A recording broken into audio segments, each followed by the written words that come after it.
Hello, my name is Victor. This video covers lessons 9 and 10 of the Master Key System.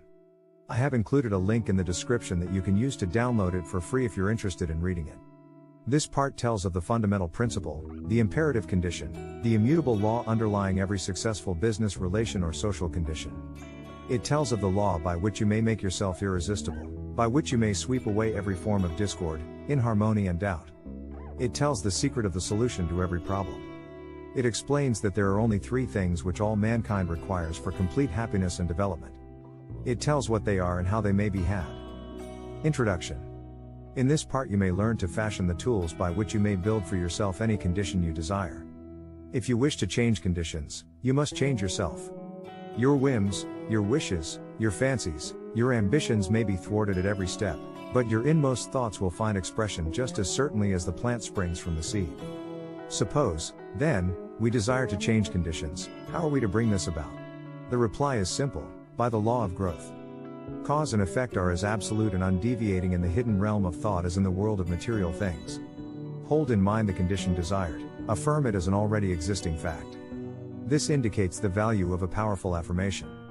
By constant repetition it becomes a part of ourselves.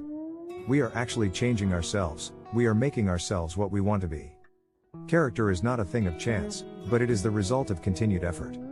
If you are timid, vacillating, self-conscious, or if you are over-anxious or harassed by thoughts of fear or impending danger, remember that it is axiomatic that 2 things cannot exist in the same place at the same time. Exactly the same thing is true in the mental and spiritual world, so that your remedy is plainly to substitute thoughts of courage, power, self-reliance and confidence, for those of fear, lack and limitation. The easiest and most natural way to do this is to select an affirmation which seems to fit your particular case. The positive thought will destroy the negative as certainly as light destroys darkness, and the results will be just as effectual. Act is the blossom of thought, and conditions are the result of action, so that you constantly have in your possession the tools by which you will certainly and inevitably make or unmake yourself, and joy or suffering will be the reward. Part 9. There are only 3 things which can possibly be desired in the world without, and each of them can be found in the world within. The secret of finding them is simply to apply the proper mechanism of attachment to the omnipotent power to which each individual has access. The 3 things which all mankind desires and which are necessary for his highest expression and complete development are health, wealth, and love. All will admit that health is absolutely essential. No one can be happy if the physical body is in pain. All will not so readily admit that wealth is necessary, but all must admit that a sufficient supply at least is necessary, and what would be considered sufficient for one, would be considered absolute and painful lack for another, and as nature provides not only enough but abundantly, wastefully, lavishly, we realize that any lack or limitation is only the limitation which has been made by an artificial method of distribution. All will probably admit that love is the 3rd, or some will say the 1st, essential necessary to the happiness of mankind. At any rate, those who possess all 3, health, wealth, and love, find nothing else which can be added to their cup of happiness. We have found that the universal substance is all health, all substance and all love, and that the mechanism of attachment whereby we can consciously connect with this infinite supply is in our method of thinking. To think correctly is therefore to enter into the secret place of the Most High. What shall we think? If we know this, we shall have found the proper mechanism of attachment which will relate us to whatsoever things we desire. This mechanism may seem very simple when I give it to you, but read on, you will find that it is in reality the master key, the Aladdin's lamp. If you please, you will find that it is the foundation, the imperative condition, the absolute law of well-doing, which means, well-being. To think correctly, accurately, we must know the truth. The truth then is the underlying principle in every business or social relation. It is a condition precedent to every right action. To know the truth, to be sure, to be confident, affords a satisfaction beside which no other is at all comparable. It is the only solid ground in a world of doubt, conflict and danger. To know the truth is to be in harmony with the infinite and omnipotent power. To know the truth is, therefore, to connect yourself with a power which is irresistible and which will sweep away every kind of discord, inharmony, doubt or error, because the truth is mighty and will prevail. The humblest intellect can readily foretell the result of any action when he knows that it is based on truth, but the mightiest intellect, the most profound and penetrating mind loses its way hopelessly and can form no conception of the results which may ensue when his hopes are based on a premise which he knows to be false. Every action which is not in harmony with truth, whether through ignorance or design, will result in discord, and eventual loss in proportion to its extent and character. How then are we to know the truth in order to attach this mechanism which will relate us to the infinite? We can make no mistake about this if we realize that truth is the vital principle of the universal mind and is omnipresent. For instance, if you require health, a realization of the fact that the I in you is spiritual and that all spirit is one, that wherever a part is the whole must be, will bring about a condition of health, because every cell in the body must manifest the truth as you see it. If you see sickness, they will manifest sickness. If you see perfection, they must manifest perfection. The affirmation, I am whole, perfect, strong, powerful, loving, harmonious and happy, will bring about harmonious conditions.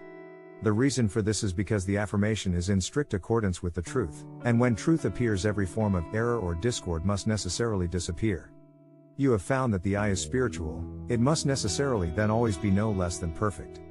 The affirmation, I am whole, perfect, strong, powerful, loving, harmonious and happy is therefore an exact scientific statement.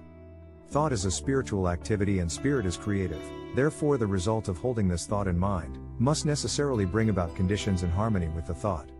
If you require wealth, a realization of the fact that the I in you is one with the universal mind which is all substance, and is omnipotent, will assist you in bringing into operation the law of attraction which will bring you into vibration with those forces which make for success and bring about conditions of power and affluence in direct proportion with the character and purpose of your affirmation. Visualization is the mechanism of the attachment which you require. Visualization is a very different process from seeing. Seeing is physical, and is therefore related to the objective world, the world without, but visualization is a product of the imagination, and is therefore a product of the subjective mind, the world within. It therefore possesses vitality, it will grow. The thing visualized will manifest itself in form. The mechanism is perfect, it was created by the master architect who doeth all things well, but unfortunately sometimes the operator is inexperienced or inefficient, but practice and determination will overcome this defect. If you require love, try to realize that the only way to get love is by giving it, that the more you give the more you will get, and the only way in which you can give it, is to fill yourself with it, until you become a magnet. The method was explained in another part. He who has learned to bring the greatest spiritual truths into touch with the so-called lesser things of life has discovered the secret of the solution of his problem. One is always quickened, made more thoughtful, by his nearness of approach to great ideas, great events, great natural objects, and great men. Lincoln is said to have begotten in all who came near him the feeling awakened when one approaches a mountain, and this sense asserts itself most keenly when one comes to realize that he understands the things that are eternal, including the power of truth. It is sometimes an inspiration to hear from someone who has actually put these principles to the test, someone who has demonstrated them in his own life. I am today in receipt of a letter from a Mr. Andrews. He says, Dear friend, you will find my experience published in the March issue of Nautilus, and you are at liberty to make any extracts from or reference to it that may suit your purpose. Sincerely yours, Frederick Andrews. Oddfellows Building, Indianapolis, Indiana. I was about 13 years old when Dr. T.W. Marcy, since passed over, said to my mother, There is no possible chance, Mrs. Andrews. I lost my little boy the same way, after doing everything for him that it was possible to do. I have made a special study of these cases, and I know there is no possible chance for him to get well. She turned to him and said, Doctor, what would you do if he were your boy? And he answered, I would fight, as long as there is a breath of life to fight for. That was the beginning of a long drawn-out battle, with many ups and downs, the doctors all agreeing that there was no chance for a cure, though they encouraged and cheered us the best they could. But at last the victory came, and I have grown from a little, crooked, twisted cripple, going about on my hands and knees, to a strong, straight, well-formed man. Now, I know you want the formula, and I will give it to you as briefly and quickly as I can. I built up an affirmation for myself, taking the qualities I most needed, and affirming for myself over and over again, I am whole, perfect, strong, powerful, loving, harmonious and happy. I kept up this affirmation, always the same, never varying, till I could wake up in the night and find myself repeating, I am whole, perfect, strong, powerful, loving, harmonious and happy. It was the last thing on my lips at night and the first thing in the morning. Not only did I affirm it for myself, but for others that I knew needed it. I want to emphasize this point. Whatever you desire for yourself, affirm it for others, and it will help you both. We reap what we sow. If we send out thoughts of love and health, they return to us like bread cast upon the waters, but if we send out thoughts of fear, worry, jealousy, anger, hate, etc., we will reap the results in our own lives. It used to be said that man is built completely anew every 7 years, but some scientists now declare that we build ourselves entirely over again every 11 months, so we are really only 11 months old. If we build the defects back into our bodies year after year, we have no one to blame but ourselves. Man is the sum total of his own thoughts, so the question is, how are we going to entertain only the good thoughts and reject the evil ones? At first we can't keep the evil thoughts from coming, but we can keep from entertaining them. The only way to do this is to forget them, which means, get something for them. This is where the ready-made affirmation comes in. When a thought of anger, jealousy, fear or worry creeps in, just start your affirmation going. The way to fight darkness is with light, the only way to fight cold is with heat, the way to overcome evil is with good. For myself, I never could find any help in denials. Affirm the good, and the bad will vanish. Frederick Andrews. If there is anything you require, it will be well for you to make use of this affirmation. It cannot be improved upon. Use it just as it is, take it into the silence with you, until it sinks into your subconsciousness, so that you can use it anywhere, in your car, on the tram, in the office, at home. This is the advantage of spiritual methods, they are always available. Spirit is omnipresent, ever ready, all that is required is a proper recognition of its omnipotence, and a willingness or desire to become the recipient of its beneficent effects. If our predominant mental attitude is one of power, courage, kindliness and sympathy, we shall find that our environment will reflect conditions in correspondence with these thoughts. If it is weak, critical, envious and destructive, we shall find our environment reflecting conditions corresponding to these thoughts. Thoughts are causes and conditions are effects. Herein is the explanation of the origin of both good and evil. Thought is creative and will automatically correlate with its object. This is a cosmological law, the law of attraction, the law of cause and effect. The recognition and application of this law will determine both beginning and end. It is the law by which in all ages and in all times the people were led to believe in the power of prayer. As thy faith is, so be it unto thee, is simply another, a shorter and a better way of stating it. Your next exercise is to visualize a plant. Take a flower, the one you most admire, bring it from the unseen into the seen, plant the tiny seed, water it, care for it, place it where it will get the direct rays of the morning sun, see the seed burst. It is now a living thing, something which is alive and beginning to search for the means of subsistence. See the roots penetrating the earth, watch them shoot out in all directions and remember that they are living cells dividing and subdividing, and that they will soon number millions, that each cell is intelligent, that it knows what it wants and knows how to get it. See the stem shoot forward and upward, watch it burst through the surface of the earth, see it divide and form branches, see how perfect and symmetrical each branch is formed, see the leaves begin to form, and then the tiny stems, each one holding aloft a bud, and as you watch you see the bud begin to unfold and your favorite flower comes to view. And now if you will concentrate intently you will become conscious of a fragrance. It is the fragrance of the flower as the breeze gently sways the beautiful creation which you have visualized.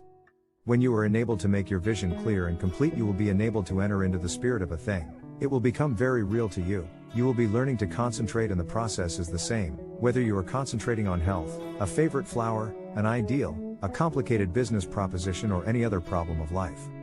Every success has been accomplished by persistent concentration upon the object in view. In the end, thought rules the world. There are times when impulses and passions are more powerful, but they soon expend themselves, while mind, acting constantly, is ever ready to drive them back and work when their energy is exhausted. J. Makash. Part 9. What is the imperative condition of all well-being? Well-doing. What is the condition precedent to every right action? Right thinking. What is the underlying condition necessary in every business transaction or social relation? To know the truth. What is the result of a knowledge of the truth? We can readily foretell the result of any action that is based upon a true premise. What is the result of any action based upon a false premise? We can form no conception of the results which may ensue. How may we know the truth? By a realization of the fact that truth is the vital principle of the universe and is therefore omnipresent. What is the nature of truth? It is spiritual. What is the secret of the solution to every problem? To apply spiritual truth. What is the advantage of spiritual methods? They are always available. What are the necessary requirements? A recognition of the omnipotence of spiritual power and a desire to become the recipient of its beneficent effects. Thought means life, since those who do not think do not live in any high or real sense. Thinking makes the man. A. B. Alcott. This part tells of the law of abundance. It shows that nature has provided an abundance for all, and why some seem to be separated from this supply. It tells of a connecting link between the individual and the supply, explains the law of attraction, the law by which your own is brought to you. It tells why every experience in life is the result of this law. It tells why and how you attract the things to you which make up the sum total of your existence. It tells how you may place yourself in harmony with this law and thereby assist in bringing about desirable conditions in your health, environment, or finances. It shows that this law of attraction is fundamental and eternal and that there is no escape from the result of its operation. A knowledge of this law is absolutely essential to those desiring to make permanent progress. Introduction. If you get a thorough understanding of the thought contained in Part 10, you will have learned that nothing happens without a definite cause. You will be enabled to formulate your plans in accordance with exact knowledge. You will know how to control any situation by bringing adequate causes into play. When you win, as you will know exactly why. The ordinary man, who has no definite knowledge of cause and effect, is governed by his feelings or emotions. He thinks chiefly to justify his action. If he fails as a businessman, he says that luck is against him. If he dislikes music, he says that music is an expensive luxury. If he is a poor clerk, he says that he could succeed better at some outdoor work. If he lacks friends, he says his individuality is too fine to be appreciated. He never thinks this problem through to the end. In short, he does not know that every effect is the result of a certain definite cause, but he seeks to console himself with explanations and excuses. He thinks only in self-defense. On the contrary, the man who understands that there is no effect without an adequate cause thinks impersonally. He gets down to absolute facts regardless of consequences. He is free to follow the path of truth wherever it may lead. He sees the issue clear to the end, and he meets the requirements fully and fairly, and the result is that the world gives him all that it has to give, in friendship, honor, love and approval. Part 10. Abundance is a natural law of the universe. The evidence of this law is conclusive, we see it on every hand. Everywhere nature is lavish, wasteful, extravagant. Nowhere is economy observed in any created thing. Profusion is manifested in everything. The millions and millions of trees and flowers and plants and animals and the vast scheme of reproduction where the process of creating and recreating is forever going on, all indicate the lavishness with which nature has made provision for man. That there is an abundance for everyone is evident, but that many fail to participate in this abundance is evident. They have not yet come into a realization of the universality of all substance, and that mind is the active principle whereby we are related to the things we desire. All wealth is the offspring of power, possessions are of value only as they confer power. Events are significant only as they affect power, all things represent certain forms and degrees of power. Knowledge of cause and effect as shown by the laws governing electricity, chemical affinity and gravitation, enables man to plan courageously and execute fearlessly. These laws are called natural laws, because they govern in the physical world, but all power is not physical power, there is also mental power, and there is moral and spiritual power. Spiritual power is superior because it exists on a higher plane. It has enabled man to discover the law by which these wonderful forces of nature could be harnessed and made to do the work of hundreds and thousands of men. It has enabled man to discover laws whereby time and space have been annihilated, and now apparently the law of gravitation is to be overcome. The operation of this law is dependent upon spiritual contact, as Henry Drummond well says. In the physical world as we know it, there exists the organic and the inorganic.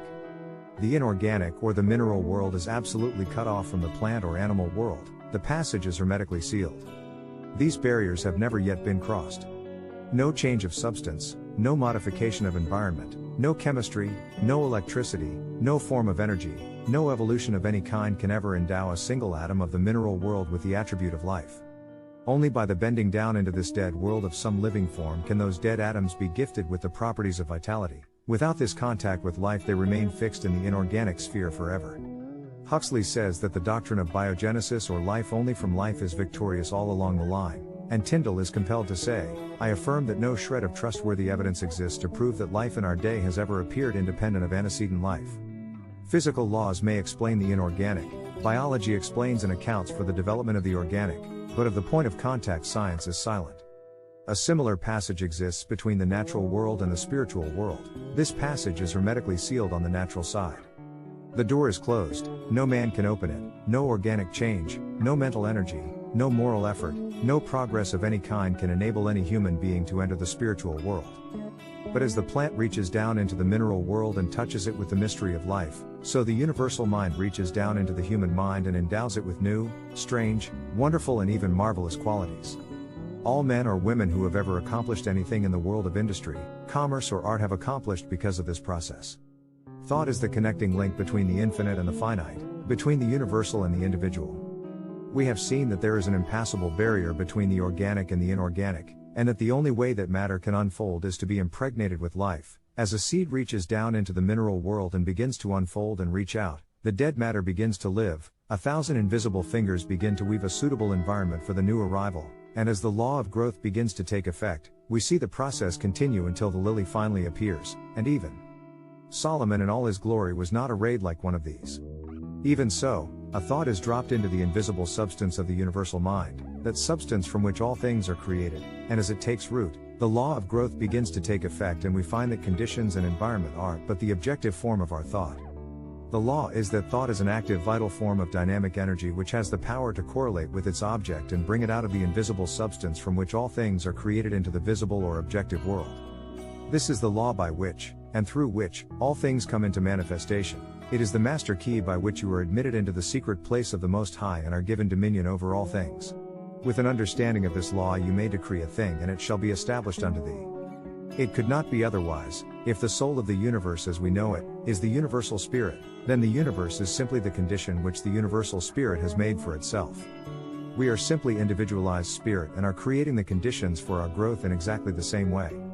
This creative power depends upon our recognition of the potential power of spirit or mind and must not be confused with evolution. Creation is the calling into existence of that which does not exist in the objective world. Evolution is simply the unfolding of potentialities involved in things which already exist. In taking advantage of the wonderful possibilities opened up to us through the operation of this law, we must remember that we ourselves contribute nothing to its efficacy, as the great teacher said, "It is not I that doeth the works, but the Father that dwelleth in me, he doeth the work." We must take exactly the same position. We can do nothing to assist in the manifestation, we simply comply with the law, and the all-originating mind will bring about the result. The great error of the present day is the idea that man has to originate the intelligence whereby the infinite can proceed to bring about a specific purpose or result. Nothing of this kind is necessary. The universal mind can be depended upon to find the ways and means for bringing about any necessary manifestation. We must, however, create the ideal, and this ideal should be perfect. We know that the laws governing electricity have been formulated in such a way that this invisible power can be controlled and used for our benefit and comfort in thousands of ways.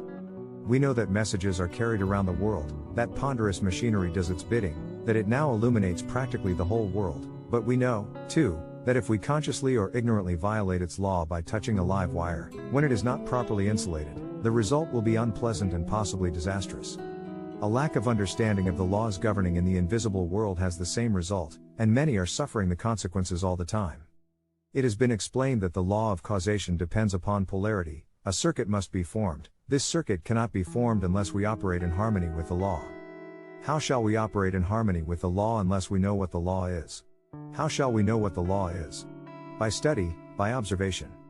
We see the law in operation everywhere. All nature testifies to the operation of the law by silently, constantly expressing itself in the law of growth. Where there is growth, there must be life. Where there is life there must be harmony, so that everything that is life is constantly attracting to itself the conditions and the supply which are necessary for its most complete expression. If your thought is in harmony with the creative principle of nature, it is in tune with the infinite mind, and it will form the circuit. It will not return to you void, but it is possible for you to think thoughts that are not in tune with the infinite, and there is no polarity, the circuit is not formed. What, then, is the result? What is the result when a dynamo is generating electricity? The circuit is cut off and there is no outlet. The dynamo stops. It will be exactly the same with you. If you entertain thoughts which are not in accordance with the infinite and cannot therefore be polarized, there is no circuit, you are isolated, the thoughts cling to you, harass you, worry you, and finally bring about disease and possibly death. The physician may not diagnose the case exactly in this way, he may give it some fancy name which has been manufactured for the various ills which are the result of wrong thinking, but the cause is the same nevertheless. Constructive thought must necessarily be creative, but creative thought must be harmonious, and this eliminates all destructive or competitive thought. Wisdom, strength, courage and all harmonious conditions are the result of power, and we have seen that all power is from within. Likewise, every lack, limitation or adverse circumstance is the result of weakness, and weakness is simply absence of power. It comes from nowhere, it is nothing. The remedy then is simply to develop power, And this is accomplished in exactly the same manner that all power is developed, by exercise. This exercise consists in making an application of your knowledge. Knowledge will not apply itself. You must make the application. Abundance will not come to you out of the sky, neither will it drop into your lap, but a conscious realization of the law of attraction and the intention to bring it into operation for a certain, definite and specific purpose, and the will to carry out this purpose will bring about the materialization of your desire by a natural law of transference. If you are in business, it will increase and develop along regular channels, possibly new or unusual channels of distribution will be opened, and when the law becomes fully operative you will find that the things you seek are seeking you. For your next exercise, select a blank space on the wall, or any other convenient spot. From where you usually sit, mentally draw a black horizontal line about 6 inches long. Try to see the line as plainly as though it were painted on the wall. Now mentally draw 2 vertical lines connecting with this horizontal line at either end. Now draw another horizontal line connecting with the 2 vertical lines. Now you have a square. Try to see the square perfectly. When you can do so, draw a circle within the square. Now place a point in the center of the circle. Now draw the point towards you about 10 inches. Now you have a cone on a square base. You will remember that your work was all in black. Change it to white, to red, to yellow. If you can do this, you are making excellent progress and will soon be enabled to concentrate on any problem you may have in mind. When any object or purpose is clearly held in thought, its precipitation, in tangible and visible form, is merely a question of time. The vision always precedes and itself determines the realization. Lillian Whiting. Part 10 Questions. What is wealth? Wealth is the offspring of power. Of what value are possessions? Possessions are of value only as they confer power. Of what value is a knowledge of cause and effect? It enables men to plan courageously and execute fearlessly. How does life originate in the inorganic world? Only by the introduction of some living form. There is no other way. What is the connecting link between the finite and the infinite? Thought is the connecting link. Why is that so? Because the universal can manifest only through the individual. Upon what does causation depend? Upon polarity. A circuit must be formed. The universal is the positive side of the battery of life, the individual is the negative, and thought forms the circuit. Why do many fail to secure harmonious conditions? They do not understand the law, there is no polarity, they have not formed the circuit. What is the remedy? A conscious recognition of the law of attraction with the intention of bringing it into existence for a definite purpose. What will be the result? Thought will correlate with its object and bring it into manifestation, because thought is a product of the spiritual man, and spirit is the creative principle of the universe. A vivid thought brings the power to paint it, and in proportion to the depths of its source is the force of its projection. Emerson. Advice. Remember, fully to understand grand and beautiful thought requires, perhaps, as much time as to conceive it. Joubert. If you wish to enjoy the utmost practical benefit from the master key, go slowly. Transfuse into your mind the contents of one part only, each week for 24 weeks. Realize the meaning of every phrase. Consult the master key constantly, as your perpetual help and stimulus. Each time you read the work you will get a better understanding of the eternal cosmic principles. Tell others of the master key so that more and more people may reciprocate with you, as conscious adepts in harmony. The publishers.